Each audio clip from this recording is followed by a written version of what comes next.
Alas 3 pa lang ng madaling araw, ngunit para kay Lika Dalisay, ito na ang pinakamaliwanag na bahagi ng araw. Ang dilim sa labas ng kanilang maliit na panaderya ay nagsisilbing kurtina lamang sa entabladong siya lang ang bida. Ang hangin ay malinis pa, hindi pa nadudungisan ng usok ng mga tricycle at alikabok ng kalsada. Dito sa loob ng A. Dalisay Bakery, ang tanging amoy na naghahari ay ang pamilyar at nakakapanatag na halimuyak ng lebadura na unti-unting nabubuhay. Ang bawat tunog ay isang musika sa kanyang pandinig. Ang mahinang thump-thump ng kamao niyang bumabagsak sa masa ng tinapay sa ibabaw ng lumang mesang gawa sa kahoy. Isang ritmong kabisado na niya, binana pa sa kanyang ama. Ang marahan at halos paos na ugong ng kanilang dekuryenteng hurno, isang matandang higante na saksi sa lahat ng tagumpay at pagluha ng kanilang pamilya. Kahit ang kaluskos ng mga ipis sa sulok, para sa kanya, ay bahagi ng kwento ng lugar na ito. Pinunasan niya ang butil ng pawis sa kanyang noo gamit ang likod ng kanyang palad. Isang maliit na ngiti ang sumilay sa kanyang mga labi, isang ngiting hindi para sa sinuman, kundi para sa kanyang sarili. Isang pagbati sa panibagong araw ng pakikipaglaban. Para sa inyo to, pabulong niyang sabi sa hangin, ang mga mata ay panandaliang napako sa kupas ng larawan ng kanyang mga magulang na nakasabit sa pader. Nakangiti sila roon, mga braso'y nakaakbay sa isa't isa. Sa likod nila ay ang Dalisay Bakery sa mga unang araw nito, masigla, bago, at puno ng pangarap. Ngayon, ang pangarap na iyon ay pasan-pasan niya. Ang pintura sa labas ng panaderya ay tuklap-tuklap na, ang karatulang kahoy ay binakbak na ng ulan at araw, ngunit ang puso ng bakery, ang kalidad ng kanilang tinapay, ay nananatiling dalisay. At iyon ang kanyang ipinagmamalaki. Ang kanilang pandesal ay hindi basta-basta. Bawat piraso ay may kwento, may alaala, may kaluluwa. Ang init nito ay hindi lang galing sa hurno, kundi sa pagmamahal na ibinuhos niya sa pagmamasa. Ito ang kanyang santuwaryo. Ang kanyang kaharian. At sa kahariang ito, siya ang reyna. Ang mahinang tunog ng kalembang sa may pinto ang pumutol sa kanyang pagmumuni-muni. Pumasok si Aling Nen, ang kanilang matapat na katulong na halos kasabayan ng itinayo ang panaderya. May dala itong isang baso ng mainit na kapeng barako para sa kanya. Aba, Lika, Hija. Ang aga mo na namang nakikipag-wrestling dyan sa masa mo, bati ni Aling Nen, ang boses ay maihalong pag-aalala at paghanga. Inilapag nito ang kape sa isang maliit na espasyo sa mesa. Magkape ka muna. Baka himatayin ka na lang dyan sa sobrang pagod. Salamat, Aling Nen. Kailangan Kailangan nating makabawi, sagot ni Lika, hindi inaalis ang tingin sa minamasang tinapay. Ang ngiti sa kanyang labi kanina ay napalitan na ng isang linya ng determinasyon. Tumahimik si Aling Nen ng ilang sandali, tila nag-aalangang magsalita. Anak, panimula nito sa mas mababang boses. May balita akong narinig kanina sa labas. Napatigil si Lika. Ang ritmikong pagmamasa ay biglang natigil. Ang katahimikan sa pagitan nila ay binasag lang ng ugong ng hurno. Dahan-dahan siyang nag-angat ng tingin. Ano iyon, Aling Nen? Yung bakanting pwesto sa kanto yung dating patahian ni Aling Puringgi. Nag-aalangan si Aling Nen. May umupa na raw. At mukhang panaderya rin daw ang itatayo. Para itong isang suntok sa sikmura ni Lika. Ang hangin ay tila ninakaw mula sa kanyang mga baga. Panaderya? Sino naman, tanong niya, ang boses ay nagsisimula ng tumigas. Hindi ko sigurado, Hija. Ang sabi lang ng mga nag-usyoso, malaki raw. Galing daw Maynila. Isang sikat na pangalan. Hindi na hinintay ni Lika na matapos ang sasabihin ni Aling Nen. Mabilis niyang hinubad ang kanyang apron at itinapon ito sa mesa. Ang amoy ng lebadura na kanina inagbibigay sa kanya ng kapanatagan ay tila naging amoy ng panganib. Nagmartsa siya palabas ng pinto, ang mga paa ay mabilis na humahakbang sa hindi pa sementadong daan. At doon, sa kanto, nakita niya ito. Isang dambuhalang delivery truck na kulay puti at ginto, makintab at halatang bago, ang nakaparada sa tapat mismo ng kanyang maliit at payak na tindahan. Ang laki nito'y sapat na para takpan ang buong harapan ng Dalisay Bakery, na para bang isang higanteng gustong lunukin ang isang langgam. At sa gilid ng truck, nakapinta sa malalaki at eleganteng mga letra ang mga salitang dumurog sa kanyang puso, Panaderia del Rosario. The tradition of fine baking. Isang trooper ang abala sa pag-aayos ng mga rampa sa likod, habang ang isang lalaking nakasuot ng plansadong polo shirt at slacks ay nakatayo sa gilid, may kausap sa telepono. Mukha itong naiinis at balisa. Si Lika ay huminga ng malalim, pinipilit pakalmahin ang nag-aalab na galit sa kanyang dibdib. Nagmartsa siya palapit, ang bawat hakbang ay mabigat. Hoy, mister, sigaw niya, sapat na para makuha ang atensyon ng lalaki. Naputol ang pag-uusap nito sa telepono. Ibinaba niya ito at lumingon sa kanya, ang mukha'y may bahid ng pagtataka. Yes, miss? Can help you? Tinaasan siya ng kilay ni Lika. Ang boses nitong konyo ay lalong nagpainit ng kanyang ulo. Can you help me? Matutulungan mo ako. Alisin mo yung truck mo sa tapat ng tindahan ko. Sa tingin mo ba garahe tong harapan ng negosyo ko? Bahagyang nagulat ang lalaki sa prangkang pagsasalita ni Lika, ngunit agad ding nakabawi. Isang pilit ng ngiti ang lumabas sa mga labi nito. Miss, I'm sorry for the inconvenience. Saglit lang naman to, nagkakaproblema lang kami sa pag-unload ng mga gamit. Medyo masikip pala tong kalsada nyo. Wala akong pakialam sa problema mo o kung masikip ang kalsada namin, giit ni Lika, itinuturo ang nakahambalang na truck. Ang problema ko, walang makadaan na customer sa akin dahil sa dambuhalang truck mo. Alas 5 na, oras na ng agahan ng mga tao. Oras na ng bentahan ng pandesal ko. Ang pangalan ng lalaki ay Ramon. At sa sandaling iyon, ang pasensya niya ay unti-unti na ring nauubos. Kanina pa siya stress sa mga supplier at ngayon, may isang babaeng sumisigaw sa kanya na parang kasalanan niya ang lahat.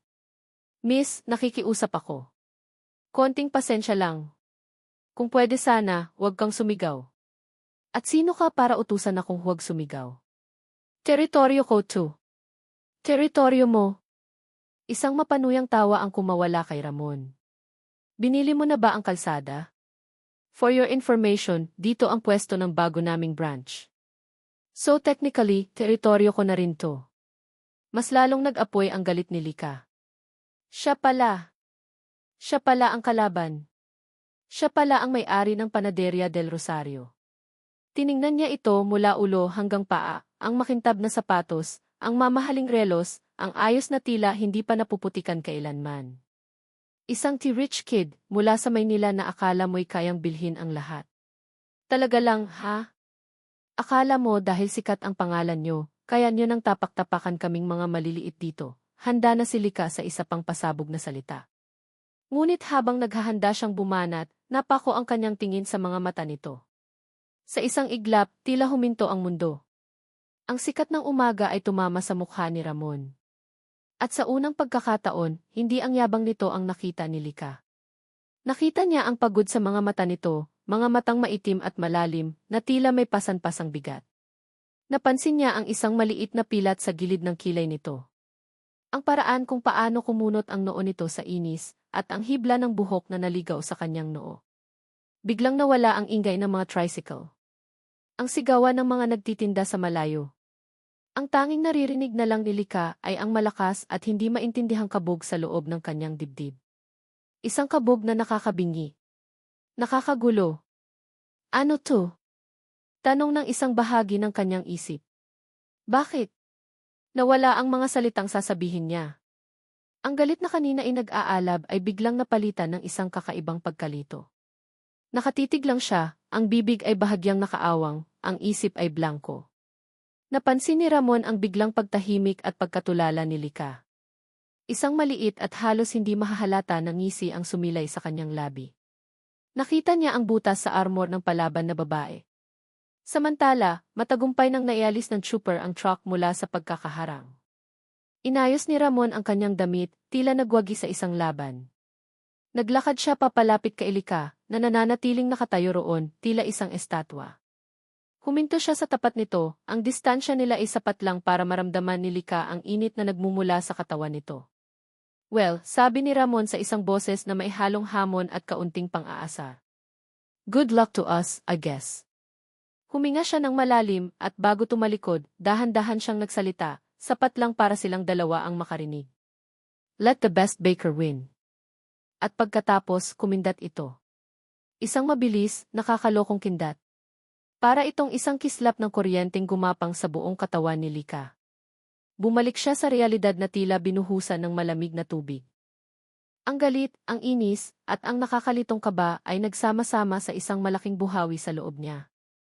Tumalikod na si Ramon at naglakad palayo, papunta sa direksyon ng bago nitong pwesto. Iniwan si Liang nakatayo roon, tulala, nanginginig sa inis, at gulong-gulo ang puso. Nakatikom ang kanyang mga kamao sa gilid. Nagsimula na ang digmaan. At hindi niya alam kung bakit, sa gitna ng galit na nararamdaman niya para sa lalaking iyon, ang tanging naiwan sa kanyang isipan ay ang imahe ng mga mata nito, at ang nakakainis, nakakakabang kindat na iyon. Ang kindat na iyon. Iyon ang huling imaheng naiwan sa isip ni Ramon del Rosario, habang tinatalikuran niya ang babaeng may tapang ng isang general at mga matang ng apoy. Habang naglalakad siya palayo, hindi niya mapigilang mapangiti ng bahagya. Isang ngiting hindi niya inaasahan. Sa loob ng maraming taon, sanay siyang sumunod, sanay siyang yumuko, sanay siyang maging anino. Ngunit ang babaeng iyon, si Lika, ay tila isang malakas na sampal ng hangin na gumising sa kanya. Nakakainis, pero buhay na buhay. Pumasok siya sa bakanting espasyo na malapit ng maging Panaderia del Rosario. Amoy alabok at sariwang semento pa ang lugar. Ang mga trabahador ay abala sa pag-aayos ng mga estante at pagkukumpuni ng mga linya ng kuryente. Tumayo siya sa gitna ng gusali, ang mga kamay ay nasa kanyang baywang at bumuntong hininga. Ang ngiti sa kanyang labi ay dahan-dahang naglaho, napalitan ng pamilyar na bigat sa kanyang dibdib. Hindi ito ang gusto niya. Ang makipagkompetensya sa isang maliit na panaderya na halatang puso at kaluluwa ng may-ari nito. Ang maging mukha ng isang dambuhalang korporasyon na unti-unting lumalamon sa mga tulad ni Lika. Ito ang kabaligtaran ng lahat ng pinaniniwalaan niya. Ngunit wala siyang pagpipilian. Ang buhay niya ay hindi sa kanya. Biglang nag-vibrate ang kanyang telepono sa bulsa. Hindi na niya kailangang tingnan kung sino ito. May isang tao lang na tumatawag sa kanya sa ganitong paraan, isang tawag na hindi mo pwedeng hindi sagutin. Hello, Senora, sagot niya, ang boses ay otomatikong naging formal at magalang. Ang kanyang tindig ay tumuwid, na para bang kaharap niya mismo ang kausap. Ramon, ang boses sa kabilang linya ay malamig, matalas, at walang bahid ng anumang emosyon. Ito ang boses ni Senora Imelda Alcantara, ang kanyang stepmother. Ang reyna sa kanyang buhay. Kumusta ang pagbubukas? I trust everything is proceeding as planned. Hindi ito tanong, kundi isang utos na maging maayos ang lahat. Opo, Senora. Maayos naman po ang lahat. May konting aberya lang kanina sa delivery, pero naayos na po, sagot ni Ramon, pinipiling huwag nang banggitin ang tungkol sa pakikipagsagutan niya kay Lika. Good. I want that branch to be the most successful in the entire province within 6 months. X did not invest millions for mediocrity, sabi ni Imelda. And what about the local competition? The one directly across the street. Dalisay Bakery was it? Napalunok si Ramon. Yes, Senora. Dalisay Bakery. Huwag mo silang bigyan ng puwang. I want them gone, Ramon. Do you understand? Crush them. I want our name to be the only name they remember when they think of bread. Ang bawat salita ay parang isang karayom na tumutusok sa kanyang konsensya. Crush them. Ganoon kadali para sa kanya. Senora, it's just a small, family-owned. I am not interested in your sentiments, Ramon, putol ni Imelda, ang boses ay bahagyang tumigas. I am interested in results. Huwag mong kalimutan kung nasaan ka ngayon kung hindi dahil sa akin. Huwag kang maging sentimental. It's just business. Opo, Senora, sagot ni Ramon, ang mga salita ay tila buhangin sa kanyang lalamunan. Masusunod po. Good. I expect report Tisa the end of the week. At ibinaba na nito ang telepono. Walang goodbye, walang paalam. Isang transaksyon lang. Ibinaba ni Ramon ang telepono at napapikit ng mariin. Ang kanyang mga kamay ay ikinuyom niya ng mahigpit. Napatingin siya sa kanyang refleksyon sa isang maruming salamin sa pader. Nakita niya ang isang lalaking pagod, isang lalaking nakakulong. At sa ilalim ng kanyang kilay, ang luma at halos hindi na makitang pilat ay tila bahagyang kumirot, isang paalala ng tanikalang habang buhay niyang pasan. Bigla, ang amoy ng alabok sa paligid niya ay nag-iba. Naging amoy usok. Ang tunog ng martilyo ay naging tunog ng mga kahoy na nababali sa init. Bumalik siya sa isang gabi, 20 taon na ang nakalipas. Ang init ay nakakapas. Ang hangin ay makapal at mahirap hingahan. Umiiyak siya, isang batang lalaking nakasiksik sa ilalim ng mesa, nanginginig sa takot. Ang paligid niya ay kulay kahel at itim. Naririnig niya ang mga sigaw ng kanyang ina, at ang nakakatakot na tunog ng apoy na lumalamon sa kanilang bahay. Papa! Papa, sigaw niya, ngunit walang sumasagot. Ang lahat ay guguho na. Akala niya, katapusan na niya. Ngunit biglang may isang kamay na humila sa kanya ng malakas. Isang babae. Isang babaeng hindi niya ina. Si Imelda. Hinatak siya nito palabas, palayo sa apoy, palayo sa trahedya. At habang tinitingnan niya ang kanilang nasusunog na tahanan, ang tanging narinig niya mula kay Imelda ay, "Huwag kang mag-alala. Ako na ang bahala sa'yo." Mula noon, si Imelda na ang naging angkor ng kanilang pamilya. Pinalaki siya nito, pinag-aral at ibinigay ang lahat. Pinalaki siya sa isang hawla na gawa sa ginto at utang na loob. Isang utang na hindi niya kailanman mababayaran. Kinailangan ni Ramon na lumabas para magpahangin. Kailangan niyang takasan ang mga multo sa loob ng gusaling iyon. Nagpasya siyang maglakad-lakad papunta sa palengke. Kailangan niyang bumili ng ilang sangkap na nakaligtaan ng kanilang supplier. Ang ingay at sigla ng palengke ay isang magandang distraksyon. Ang amoy ng sariwang isda, ng mga gulay, at ng iniihaw na baboy ay sumalubong sa kanya. Ang sigawan ng mga tinderong nang aalok ng kanilang paninda, ang tawanan ng mga mamimili, ang kalansing ng mga barya, ito ang tunay na pulso ng komunidad. Isang bagay na hindi niya nararanasan sa malamig at tahimik na mundo ni Imelda. Habang naglalakad siya sa isang masikip na pasilyo, sa pagitan ng mga tumpok ng kamatis at mga kaing ng itlog, isang pamilyar na boses ang kanyang narinig. "Ano ba? Tumitingin ka ba sa dinadaanan mo?" Lumingon si Ramon at nakita niya si Lika, ang babaeng general.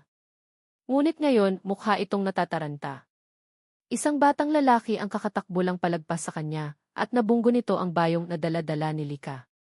Ang laman nito, isang tray ng mga itlog at ilang kilong kamatis, ay bumagsak at nagkalat sa sementadong sahig. Pula at dilaw na mansa sa gitna ng daan. "Nako, pasensya na po, Ale," sigaw ng bata, ngunit nagpatuloy na ito sa pagtakbo. Napahawak si Lika sa kanyang noo, ang mukha ay nagpapakita ng matinding pagkadismaya. "Hay, nako! Sayang naman to," sabi niya sa sarili at akmang upo para pulutin ang mga basag na kamatis.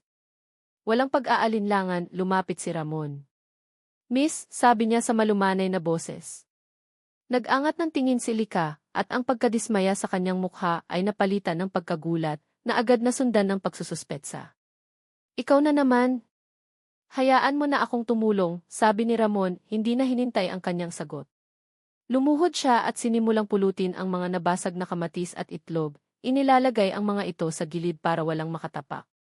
"Huwag na! Kaya ko na to," mabilis na sabi ni Lika, halatang nailang. "Hayaan mo na. Aksidente ang nangyari," giit ni Ramon, ang boses ay kalmado.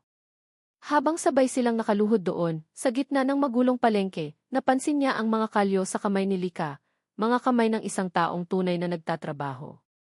Ibang-iba sa mga kamay ng mga babaeng nakakasalamuhan niya sa Maynila. Nang dadamputin na sana niya ang isang kamatis na medyo buo pa, aksidenteng nagdikit ang kanilang mga kamay. Isang bahagyang pagdampi lang, pero para itong kuryenteng gumapang sa braso ni Ramon. Napatigil sila pareho. Muli, nagtama ang kanilang mga mata. Sa pagkakataong ito, walang galit, walang yabang. Ang nakita lang ni Ramon ay ang pagkavulnerable sa mga mata ni Lika. At sa mga mata nito, marahil, nakita rin ito ang sinseridad sa kanya. Ang ingay ng palengke ay tila humina. Ang tanging naririnig niya ay ang paghinga nilang dalawa. Ang tanong ay umalingaw-ngao sa isip ni Ramon, isang biglaang lindol sa kanyang tahimik na mundo. Bakit ang isang simpleng pagdampi ng kamay mula sa babaeng ito ay may kakayahang patahimikin ang lahat ng ingay sa paligid at sa loob niya? Ang kamay nito, kahit may kalyo at bahid ng harina, ay mas totoo kaysa sa lahat ng mamahaling bagay na nahawakan na niya. Si Lika ang unang bumawi. Mabilis niyang hinila ang kanyang kamay na parabang napaso, ang mukha ay namula. Ako na, sabi niya, iniiwasan ang kanyang tingin. Ang tapang na kanina ay bumabalot sa kanya ay tila isang baluting mailamat. Tumayo si Ramon at nag-alok ng kamay para tulungan siyang tumayo. Nag-atubili si Lika ng isang segundo, ang mga mata ay nagpabalik-balik mula sa kanyang kamay patungo sa kanyang mukha. Sa huli, tinanggap niya ito. Ang kanyang palad ay magaspang ngunit mainit sa pagkakahawak niya. Nang makatayo na siya, mabilis din niyang binitiwan ito. Salamat, pabulong niyang sabi, abala sa pagpagpag ng dumi sa kanyang palda. Walang anuman, sagot ni Ramon. Mayroon pa sana siyang gustong sabihin. Gusto niyang humingi ng tawad, hindi lang sa abala, kundi sa pagiging katunggali niya. Gusto niyang sabihin na hindi niya ito ginusto.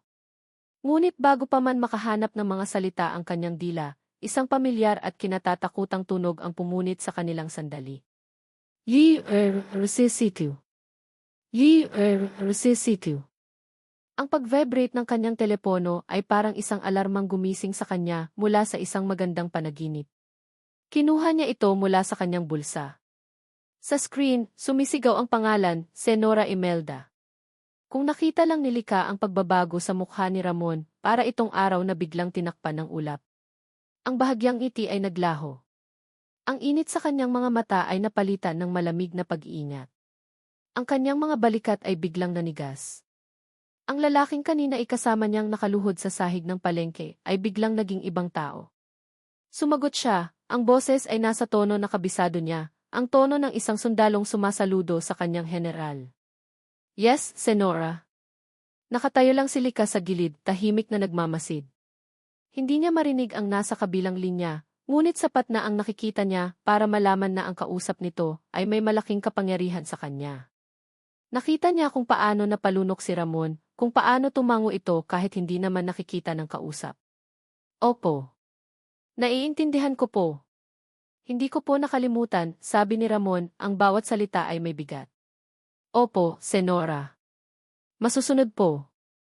Ang huling mga salitang iyon ay binitiwan niya na maihalong paggalang at takot. Iyon ang salitang pumasok sa isip ni Lika. Takot. Ang mayabang na lalaking ito na handang makipagsagutan sa kanya sa kalye ay parang isang maamong tupa sa harap ng kung sinumang kausap nito. Ibinaba ni Ramon ang telepono. Napabuntong hininga siya, isang hiningang malalim na tila nagmula pa sa kaibuturan ng kanyang kaluluwa. Ang koneksyon na namagitan sa kanila kanina ay tuluyan ng nawasak. Ang pader sa pagitan nila ay muling tumaas, mas mataas at mas matibay kaysa dati. Pasensya na, sabi niya, hindi makatingin ng diretso kay Lika. Kailangan ko nang umalis. Mabilis siyang dumukot ng pera sa kanyang wallet, iniabot ito sa pinakamalapit na tindera ng itlog. Bayad po para sa lahat ng nabasag niya. At bigyan niya na rin po siya ng bago. Hindi na niya hinintay ang sagot ni Lika. Tumalikod siya at mabilis na naglakad palayo, nilamon ng mga tao sa palengke, tila isang multong nagmamadaling bumalik sa kanyang puntod. Naiwan si Lika na nakatayo roon, hawak ang bayong na walang laman. Ang galit na nararamdaman niya kanina ay napalitan ng isang malalim at nakakabother na kuryosidad. Ang pandesal, ang kompetisyon, ang pagkalugi, lahat ng iyon ay panandali ang naglaho sa kanyang isip. Ang naiwan lang ay ang imahe ng pagbabago sa mukha ni Ramon. Ang imahe ng isang lalaking malakas sa panlabas, ngunit halatang may tanikala sa liig na hindi nakikita. Sino ang babaeng may kakayahang gawing maamong kordero ang isang leon sa isang tawag lang? Sino ang reynang nagmamay-ari sa kaluluwa ng lalaking nagpatibok ng kanyang puso sa paraang nakakainis at nakakakaba? Lumipas ang 2 araw. 2 araw na pilit iwinawak si Lika sa kanyang isipan ang nangyari sa palengke.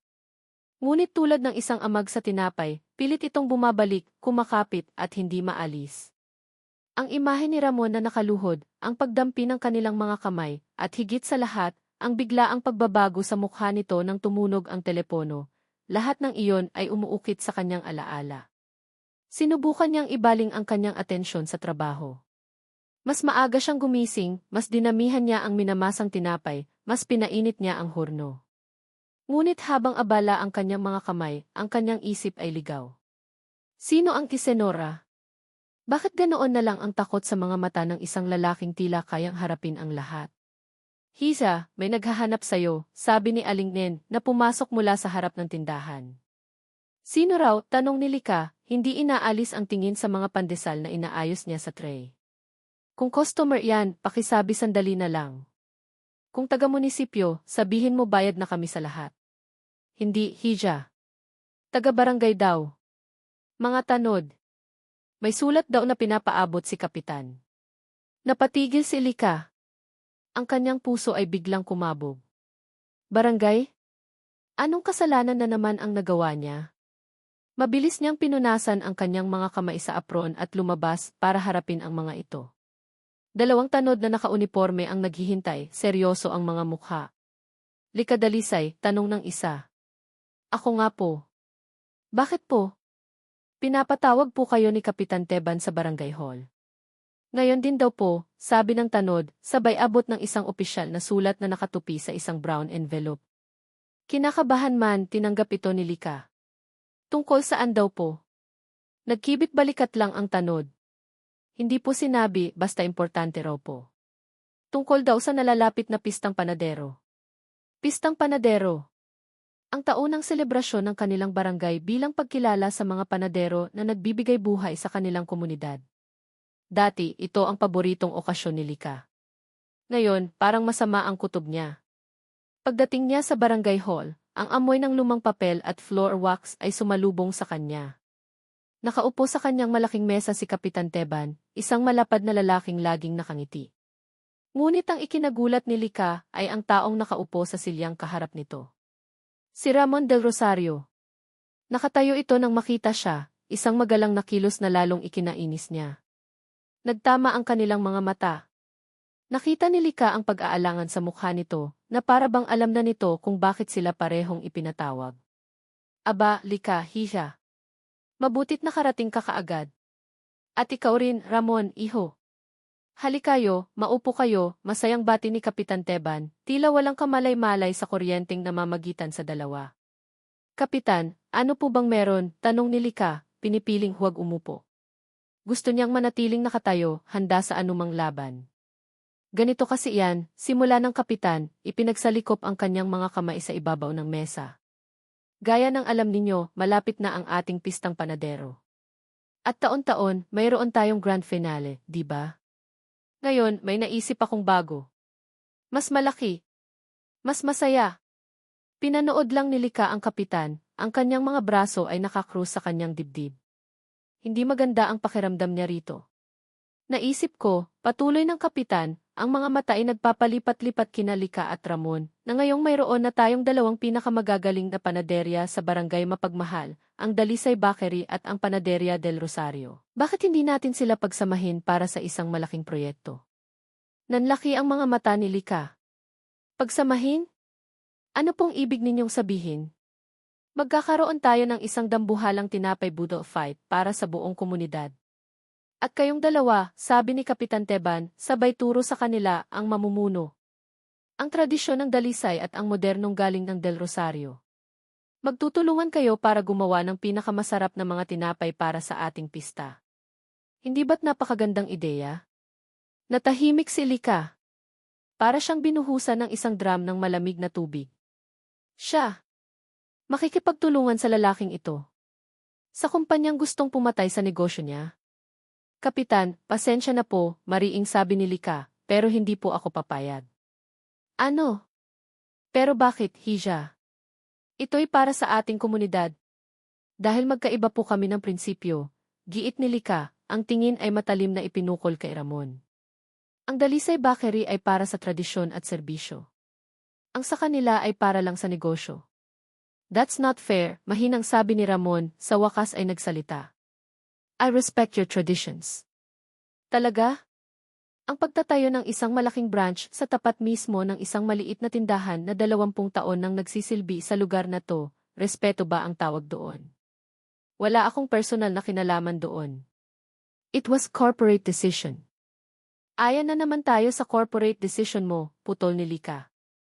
Kapitan, pasensya na po talaga. Humanap na lang po kayo ng iba. Akmang tatalikod na si Lika para umalis nang bumukas ang pinto ng barangay hall. Ang pagbukas nito ay hindi malakas, ngunit ang katahimikan na kasunod nito ay nakabibingi. Lahat ng nasa loob, maging ang mga staff ng barangay sa kanilang mga mesa, ay biglang napatigil. Isang babae ang pumasok. Matangkad ito at balingkinitan, suot ang isang eleganteng puting bestida na tila hindi nababagay sa simpleng paligid ng barangay hall. Ang kanyang buhok ay perpektong nakaayos, ang kanyang mukha ay may pinong kolorete. Ang bawat kilos niya ay may kalkuladong grasya. Ang hangin ay biglang napuno ng amoy ng isang mamahaling pabango, isang amoy na tila sumasakop sa buong silid. Si Senora Imelda Alcantara. Naglakad ito papasok, ang tunog lamang ng kanyang mga takong sa sementadong sahig ang maririnig. Click! Clack! Click! Clack! Isang tunog na parang bomba na malapit ng sumabog. Ang tingin nito ay diretso kay Ramon. Ngunit habang dumadaan ito sa tapat ni Lika, huminto ito ng isang segundo. Tiningnan nito si Lika mula ulo hanggang paa at pabalik. Isang tingin na walang emosyon, ngunit puno ng pangmamaliit. Sa isang iglap, naramdaman ni Lika na para siyang isang basahan sa sahig. Pakiramdam niya, nakita ng babae ang lahat ng kanyang kahinaan, ang tuklap na pintura ng kanyang sapatos, ang sinulid na nakausli sa lailayan ng kanyang damit. Ramon, sabi ni Senora Imelda, ang boses ay kalmado ngunit may bigat. I heard there was a situation. Senora, sabi ni Ramon, ang boses ay biglang naging formal at magalang. Ang lalaking kanina ihandang makipagtalo ay biglang naging isang batang napagalitan. We were just discussing the captain's proposal. Humarap si Imelda kay Kapitan Teban na may isang pilit, diplomatikong ngiti. Kapitan, you wonderful idea. The Panaderia del Rosario would be honored to lead such community project. Pagkatapos ay binalingan niya si Ramon. Hinila niya ito ng bahagya sa isang sulok, sapat lang na hindi marinig ng malinaw ng kapitan ang kanilang usapan, ngunit sapat na malapit para marinig ni Lika ang bawat pabulong na salita. Ano itong naririnig ko na tumatanggi ka? Ang bulong ni Imelda ay parang isang higing ng ahas. I thought I made myself clear. We need the community's goodwill. This is a perfect opportunity. Senora, the owner of the other bakery ayaw niya. Wala akong pakialam kung anong gusto niya, ang mga mata ni Imelda ay nag-aapoy. Gawin mo ang lahat para pumayag siya. This is an order. Huwag mong bigyan ng kahihiyan ang pangalan natin. O gusto mong ipaalala ko sa'yo kung ano ang kaya kong gawin? Hindi man narinig ni Lika ang huling mga salita, nakita niya ang epekto nito kay Ramon. Nakita niya ang pagkunot ng noo nito, ang pagtiim ng kanyang mga bagang, at ang pagsuko sa kanyang mga mata. Isang tahimik na pagkatalo. Huminga ng malalim si Ramon at humarap muli sa kanila. Ang kanyang mukha ay isang blangkong maskara, ngunit ang kanyang mga mata ay nakatutok kay Lika.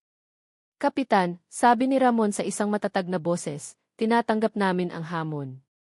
Pagkatapos, lumingon siya kay Lika.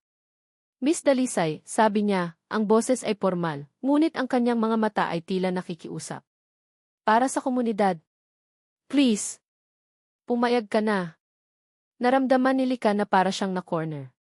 Sa isang panig, ang kapitan na kumakatawan sa buong barangay. Sa kabilang panig, ang demonyitang si Imelda na nakatayo na parang isang reyna, naghihintay sa kanyang pagbagsak.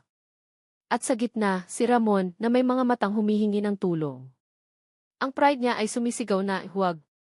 Ngunit may kung anong bahagi sa kanya, marahil ang awa na naramdaman niya para kay Ramon, o ang ayaw niyang magmukhang talunan sa harap ni Imelda, ang nagsabing kailangan niyang lumaban. At ang tanging paraan para lumaban ngayon ay ang sumang-ayon. Sige, sabi ni Lika, ang salita ay dumaan sa nagangalit niyang mga ngipin. Pumapayag ako. Isang ngiti ng tagumpay ang sumilay sa mga labi ni Senora Imelda. Kinagabihan, ang Dalisay Bakery ay naging isang war zone. Ang amoy ng lebadura ay napalitan ng tensyon. Si Lika at Ramon ay nakatayo sa magkabilang dulo ng lumang mesa, sa pagitan nila ay mga papel ng resepe at isang nakakabinging katahimikan. So, anong plano? Basag ni Lika sa katahimikan.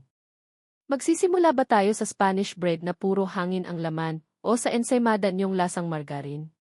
At tayo naman, ganti ni Ramon, magsisimula ba tayo sa pandesal mong kasing tigas ng ulo mo, o sa monay mong kasing luma ng mga gamit mo dito? Abat! Nagpatuloy ang kanilang pagtatalo. recipe para sa pandesal, tamang temperatura ng horno, uri ng harina, lahat ay naging mitsa ng kanilang argumento. Ang bawat isa ay may gustong patunayan. Si Lika, na ang tradisyonal na paraan ang pinakamahusay. Si Ramon, na ang modernong teknolohiya at sukat ay mas nakatitiyak ng kalidad. Mali yan. Hindi ganyan ang pagmamasa, sigaw ni Lika, habang pinapanood ang paraan ni Ramon. This is the more efficient way. It yields a more consistent texture. Sa sobrang inis ni Lika, kinuha niya ang isang bukas na sako ng harina para ipakita kung paano dapat kunin ang tamang dami. Ngunit sa kanyang pagmamadali, nadulas ang kamay niya. Ang sako ay tumagilid. Poof!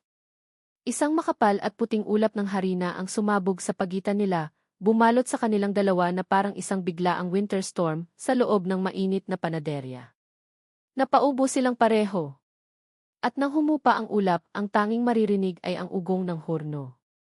Nakatayo sila roon, hindi gumagalaw, 2 metro lang ang pagitan. Parehong nababalutan ng puting alikabok mula ulo hanggang paa. May harina sa buhok ni Ramon, sa kanyang mga pilikmata, sa dulo ng kanyang ilong. May harina sa pisngi ni Lika, sa kanyang mga braso, sa kanyang damit. Nagsimula sa inis ang tingin ni Lika, ngunit habang nakatitig siya sa anyo ni Ramon, ang seryoso at mayabang na si Aif del Rosario na ngayon ay mukhang isang snowman. Isang maliit at hindi mapigilang ngiti ang nagsimulang sumilay sa kanyang mga labi. At nakita iyon ni Ramon. Nakita niya ang kislap sa mga mata ni Lika, ang pag-angat ng gilid ng kanyang bibig. At siya man, sa kabila ng sarili, ay hindi napigilang mapangiti pabalik. Sa isang iglap, nawala si Senora Imelda. Nawala ang kompetisyon. Nawala ang galit. Ang naiwan na lang ay silang dalawa, nakatayo sa gitna ng isang ulap ng harina, sa ilalim ng malabong ilaw ng kanyang lumang panaderya. Nagkatinginan sila, at ang tanging maririnig ay hindi na ang ugong ng horno, kundi ang malakas at sabay na tibok ng kanilang mga puso. Ang tawa ni Lika ang unang bumasag sa kanilang puting-puting mundo. Hindi ito isang pigil na tawa. Isa itong malakas, walang pakialam, at totoong halakhak na umalinggaw-ngao sa bawat sulok ng lumang panaderya. Ang tunog niyon ay isang musikang hindi pa kailanman narinig ni Ramon sa buong buhay niya. At para sa kanya, iyon ang pinakamagandang tunog sa lahat. Nang makita niya ang itsura ni Lika, ang babaeng general na may bahid ng harina sa dulo ng ilong at puting-puti ang mga pilikmata, hindi na rin niya napigilan ang sarili. Tumawa rin siya. Isang tawang nagmula sa tiyan, isang tawang nagpakawala sa lahat ng bigat at tensyon na pasan niya. Sa sandaling iyon, sa gitna ng kanilang kalat, hindi sila magkaaway. Hindi sila kumare at kumpare sa negosyo. 2 tao lang sila na natatawa sa kanilang itsura, na pansamantalang nakalimot sa mundo sa labas. Nang humupa ang kanilang tawanan, isang komportableng katahimikan ang pumalit. Sige na, sabi ni Lika, may ngiti pa ring natitira sa kanyang labi. Linisin na natin to. At nagsimula silang magtrabaho, ngunit sa pagkakataong ito, iba na. Ang hangin ay mas magaan. Ang mga sagutan ay napalitan ng mga mungkahi. Ang pagtatalo ay naging diskusyon. Sa mga sumunod na araw, ang Dalisay Bakery ay naging kanilang laboratorio. Natuklasan ni Ramon ang galing sa likod ng pagiging strikta ni Lika. Nakita niya kung paano nito kinakausap ang masa na parang isang buhay na nilalang, kung paano nito alam sa amoy pa lang kung tama na ang pagpapaalsa. Isang gabi, habang tinatapos nila ang pagmamasa para sa isang bagong recipe ng ensaymada, napansin ni Ramon na hirap si Lika sa pagkuha ng tamang tekstura. May mali, bulong nito sa sarili, kinukuyom ang isang piraso ng masa. Hindi ganito ang turo sa akin ni Mama. Subukan mong dayain ng konti ang pagmamasa, mungkahi ni Ramon na lumapit sa kanya. Huwag mong masyadong diinan sa simula. Hayaan mong ang sarili niyang bigat ang magtrabaho. Tiningnan siya ni Lika ng may pagdududa. Paano? Ganito. Lumapit si Ramon sa likuran niya, sapat na malapit para maramdaman niya ang init ng katawan nito. Inabot niya ang mga kamay ni Lika, na nakapatong pa rin sa masa. Hayaan mong ituro ko sa'yo. Napatigil si Lika. Ang kanyang mga kamay sa ilalim ng mga kamay ni Ramon ay biglang nanigas. Ang mga kamay ni Ramon ay malambot kumpara sa kanya, ngunit matatag. Dahan-dahan, ginabayan nito ang kanyang mga kamay, ipinapakita ang isang mas banayad, mas ritmikong paraan ng pagmamasa. Ramdaman mo, pabulong na sabi ni Ramon malapit sa kanyang tainga. Ang pagbabago sa ilalim ng mga palad mo. Hinihingi lang niya na pakinggan mo siya. Hindi na ang masa ang nararamdaman ni Lika. Ang nararamdaman niya ay ang init ng mga palad ni Ramon. Ang kuryenteng gumagapang mula sa kanilang mga braso patungo sa kanyang puso. Ang amoy ng pabango nito na humahalo sa amoy ng tinapay. Nakalimutan niya kung paano huminga.